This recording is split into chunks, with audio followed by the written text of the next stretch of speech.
Do we have research that will, explain the reason that female athletes, they have a higher percentage than Yeah, so than there's male? a couple different philosophies or ideas through research as to why, and again, we are organisms that are very difficult to research, so we can have our best guesses. There's mechanical factors, there's hormonal factors, there's strength factors, but another very big one actually is if we took, Chris Powers down at USC took 500 female soccer athletes and had them do a drop down test. So they stand on a 12-inch box, they jump down and they land.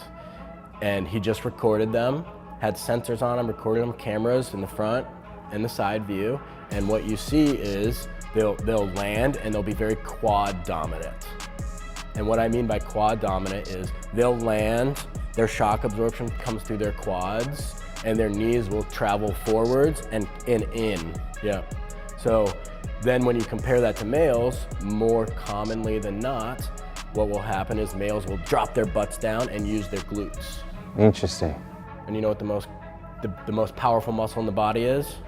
Your glutes. Glutes, yeah. So if we're asking these quad muscles, which cross the knee, and one of them crosses the hip as well, and you don't tend to use your glutes as well, you put a bunch of stress to the knee.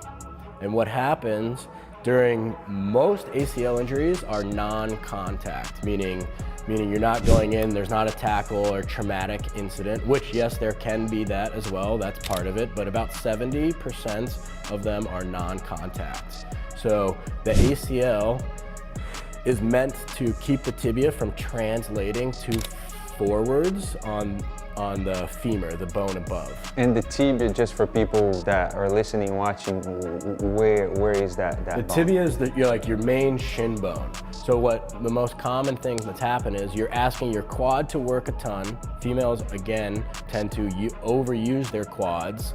So then they're going to plant. They plant down, their knees going from a flexed position to an extended position. They're trying to load their whole body weight. As soon as the knee gets to about the most common percentage or knee flex at 23 to 28 degrees is when the ACL is going to be stressed the most.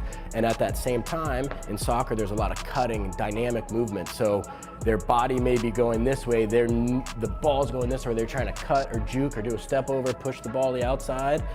Maybe it's even defending. Their knees at that vulnerable position, the ACL gets strained, and then they cut and their knee falls in and you hear a pop, then they just fall right down. That is the most common. It's a deceleration, so the muscle's working the hardest possible. It's a deceleration, rotation, change of direction.